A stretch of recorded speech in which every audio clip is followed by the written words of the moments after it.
Some confessions squeeze your chest so tight that every word you've never said grows into a mountain, becoming heavier with time. Well, today is the day I share what this suffocation has been doing to me, the secret I've been hiding deep in my heart. I confess, at 60 years old, something happened that made me feel more alive than I ever have in my life, and it came at the most unexpected time. That morning, the hot water in the bathroom wasn't coming again. The broken faucets and my messed up routines reminded me just how much my life felt like a repeat of everything else: loneliness, silence, and routine.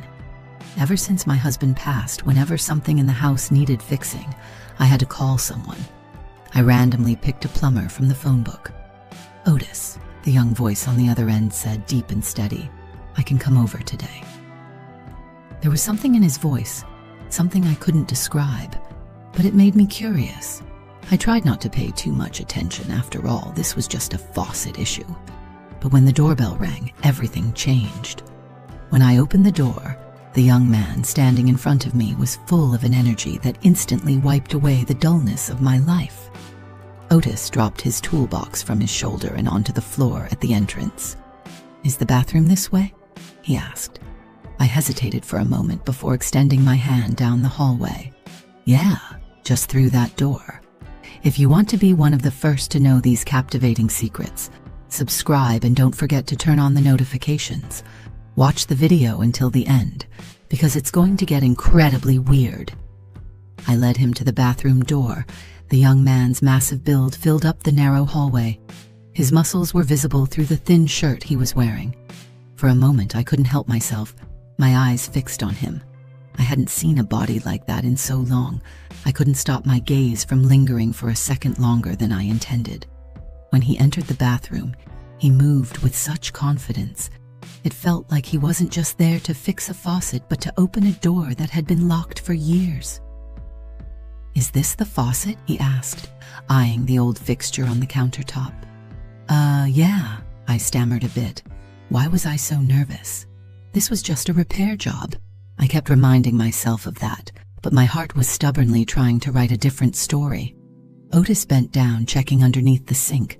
As he moved, his muscles under his shirt became even more defined, and I realized I was holding my breath without even meaning to. "It's a bit of an old system," he said, checking the pipes with his hands, "but we can fix it. It might take a few hours." His calm and confident voice caught me off guard. I hadn't interacted with someone so young and so self-assured in years. Maybe that wasn't the problem. Maybe it was that something I hadn't felt in a long time was starting to surface. I was thinking about leaving the bathroom when Otis turned around, his eyes locking directly with mine. "Can I grab a towel from over there?" he asked, pointing to a small leak in the bathroom. I brought my hand to my face, embarrassed. "Of course," I said quickly. I moved to open the cabinet, but my hands were trembling as I opened the door. When I handed him the towel, our hands brushed for just a moment. I felt that tiny touch resonate all over my body. In that instant, I realized that this was more than just a simple repair job. That brief silence between us seemed to carry the weight of years, of expectations. "Thanks," he said, going back to his work. But that quick look in his eyes completely shook me.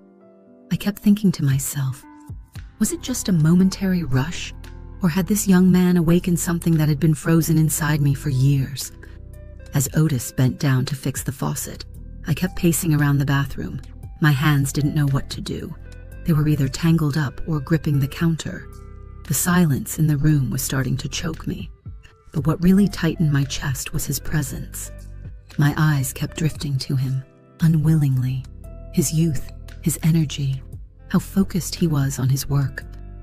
I didn't know why, but something inside me was waking up that I hadn't felt in years. I felt like I had to say something. "Not many young plumbers," I said, realizing it was kind of an unnecessary comment. "How long have you been doing this?" Otis paused and glanced back at me over his shoulder. The moment his eyes met mine, I felt a warmth rush through me. But he, clearly, was trying not to notice. "I've been doing it for 5 years, he said, focusing back on his work. "Started as an apprentice, then started my own business." My curiosity was unstoppable. "How old are you?" I asked, my voice carrying a hint of admiration I couldn't hide. 26, he said without hesitation. I was surprised he was so young, but at the same time I felt a flutter inside. His youth both excited me and strangely attracted me. "Ah," I said, trying to smile. "If you hadn't told me you were 26, I wouldn't have believed it. You look more mature." Otis didn't answer right away, but I noticed a slight shift in his face, like what I'd said had thrown him off. After a few seconds of silence, he went back to work. His professionalism helped me pull myself together a little, but that flirtatious side of me was still there. "Want some coffee after you're done with the repairs?" I said, as if to change the subject. "I have a great coffee machine. People say my coffee is pretty damn good." He paused for a second, his shoulders tensing up. He glanced at me again, like he was doing some mental calculations. "Thanks, but I've got some work to do today. I'll have to head out as soon as I'm done." I couldn't deny I felt a bit disappointed, but clearly Otis was set on keeping things professional. Maybe that's what made him even more intriguing. He took his work seriously, never letting his professionalism slip, even at his young age. When he finished the job, I noticed him glancing at me a couple of times as he packed up his toolbox. There was something in those looks, attraction, curiosity, but also hesitation. "All done," he said, slinging the toolbox back over his shoulder. "The hot water should be working fine now. If there's any issue, just give me a call." "I will for sure," I said, gripping the frame next to the door. "Thanks for handling it so quickly. Guess that's the advantage of youth." This time he smiled slightly, but still didn't break his professional demeanor. He walked toward the door, paused for a second, like he wanted to say something. But he didn't. He just nodded at me and left. It felt like there was a bond forming between me and that young guy, something that should never have happened. But I didn't know where it was going. All I knew was that for the first time in a long while, my heart was beating fast. I couldn't help but ask myself, was this just a plumbing issue? Or had this young guy entered my life to change something? The next morning, when I went into the bathroom to take a shower, I noticed the faucet was still only giving cold water. I don't know if I'd ever been so happy over a malfunction before. Hawintin in my hand was a little shaky as I found Otis's number in my contacts and called him. My heart raced as the phone rang. "Hey, Otis," I said, adding a little desperation to my voice. "I think the faucet you fixed yesterday is acting up again. I'm really sorry, but would it be possible for you to come back?" Otis's voice was as professional as ever, but he hesitated for a moment. "Sure. I'll bring some spare parts with me this time so we can fix it for good. I'll be there in about an hour." I thanked him, and as I hung up, a weird wave of excitement spread through me. This time, I wanted to be somehow more prepared, but at the same time, I wanted to look unprepared. While rummaging through my wardrobe, my hand reached for my favorite black lace nightgown. Just something comfortable, I tried to convince myself, but I knew it wasn't working when I looked at myself in the mirror. When the doorbell rang, I took a deep breath and opened the door. Otis's eyes wandered over me for a split second, but he quickly gathered himself. He had his tool bag with him, plus a few pipe pieces. "Hey," I said, acting like my outfit was totally normal. "I hope I'm not bothering you too much. This faucet is driving me crazy." Otis avoided my gaze and headed for the bathroom door. "No problem," he said. "I'll fix it for good this time." I followed him into the bathroom. As he bent over to fix the faucet, I noticed every move of his body. His hands were quick and skilled, but he seemed a little more tense. "Does this kind of thing happen often?" I asked, trying to fill the silence. The thin fabric of my nightgown brushed against my skin, making me feel even bolder. "I mean, do the things you fix break again sometimes?" Otis didn't look up as he answered. "Sometimes, but this time I'm sure it'll be fine. I've got every part I might need with me." "How careful you are," I said, giving him a slight smile. "I guess you're really good at your job, even for someone so young." While I was reaching for the faucet, I accidentally brushed my hand lightly against his arm. Otis froze for a moment but then got back to his work. He didn't even look at me, but I could feel his tension. "I'm just trying to do my job," he finally said, his voice a little quieter. There was a silence for a while. His distant attitude made me even bolder. While he was leaning over to look at a pipe under the faucet, I briefly touched his back with my hand. "Really hard to find someone as skilled as you," I said, my voice carrying a light joking tone. This time, Otis straightened up and looked at me. There was something in his eyes, uncertainty, tension, and an attempt to hold on to control. "Sarah," he said, even saying my name like he was trying to keep boundaries. "This job's almost done. After this, I won't bother you anymore." But the harshness in his voice seemed to break for a second. Watching him try to escape from this situation stirred something inside me. It was excitement, a desire I hadn't felt in a long time. I didn't know how much longer this tension could last, but we were at a limit, and who would cross that line was entirely up to us. As Otis leaned over to fix the faucet, I leaned against the nearby cabinet and started watching him. The thin fabric of my nightgown fit my body more with every move I made, creating a rather provocative posture. Otis was pretending not to notice, but I didn't miss the slight tremble in his hands. The tremble was proof that he wasn't fighting me, he was fighting himself. "Are you sure you know exactly what you're doing?" I asked, adding a light teasing tone to my voice. Otis didn't look up as he continued to work, but his breathing seemed to quicken. "Of course," he said, in a short reply. "This is a piece of cake." "Really?" I said, stepping a little closer. "Then why does it break again every couple of days?" I bent down, pretending to grab a towel from the cabinet. As I did, the thin strap of my nightgown slipped off my shoulder. The way I felt wearing it just gave me more courage. When Otis looked up at me, his eyes stopped for a brief second. Then he quickly went back to his work, but this time he was moving faster, like he wanted to get this over with as soon as possible.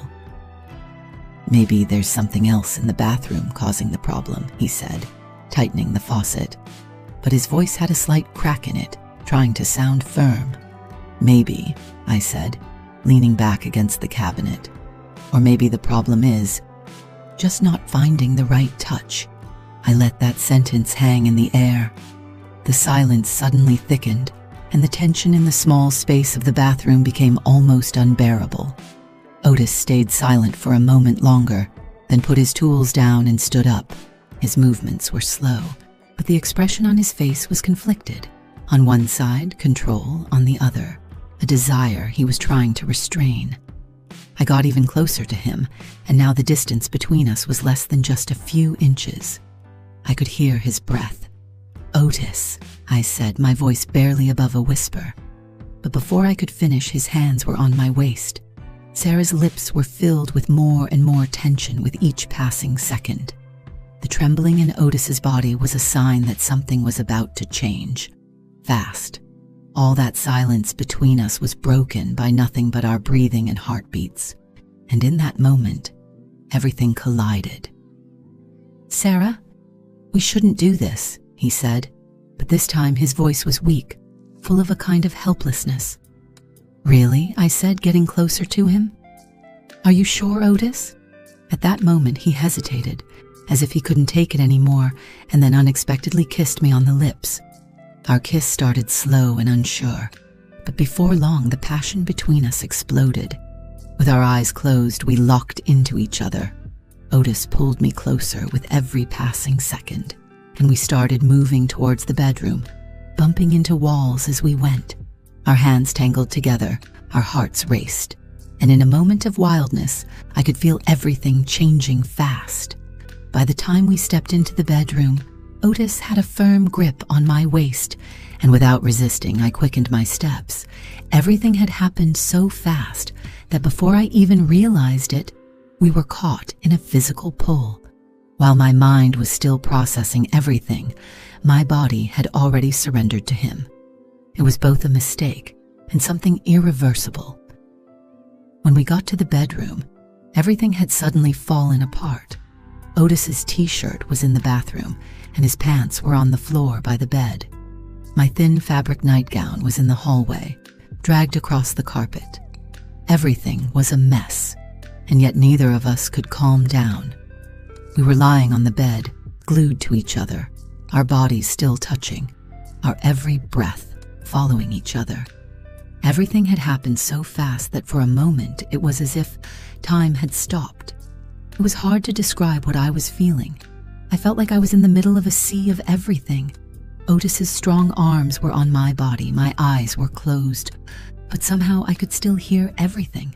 "Can you breathe?" I asked, smiling slightly, leaning my head against his chest. My hands were still on his body. I could feel every movement. "Yes," Otis said, his voice trembling slowly but determined. "I guess yes, but I've never felt anything like this before." There was silence for a few seconds. At that moment, Otis's breathing got a little faster, and I couldn't ignore it. "Really?" I said, my lips still warmer than his. "So, what do we do now?" "Sarah, I don't know, but I guess everything was as complicated as it was right," he said, running his hands through my hair. "But one thing is true. Having you with me right now is more than anything else." For a moment, I lost track of time. Everything in my mind was blurred. I was just enjoying the moment. But then suddenly the clarity returned to my eyes, and I wondered if this moment was really a moment of madness or something more. "How do we explain this?" I asked with a slight smile. Otis looked at me for a moment, indecision in his eyes, but also a deep desire. "I don't think we need to explain it," he said slowly. "Sometimes things don't need an explanation." We lay close together on the bed, our breaths mingling, caught up in the magic of the moment. But one question still swirled in my head. Was this just a moment of madness? Or was this the beginning of something else? Slowly, looking into Otis's eyes, I asked, "How does this end, Otis? Haven't you thought about it?" Otis thought a little longer, then took a deep breath. "We'll think about it later, Sarah, when du dwind," he said, running his hands through my hair. "Right now, let's just enjoy this moment." The emotions inside me shifted in a complex way, but one thing was certain. That moment was beyond everything. This night, this moment, would be ours alone, and no matter what happened, it would remain unforgettable. Then there was silence. But this silence was an opportunity to understand more than the past, more than the future, more than everything. If you've made it this far, I know you're hooked on the story. There's so much to share, and you don't want to miss any of it. Don't forget to hit the follow button, turn on notifications, and leave a comment on this story. I'm very curious to hear your thoughts, so let's chat in the comments.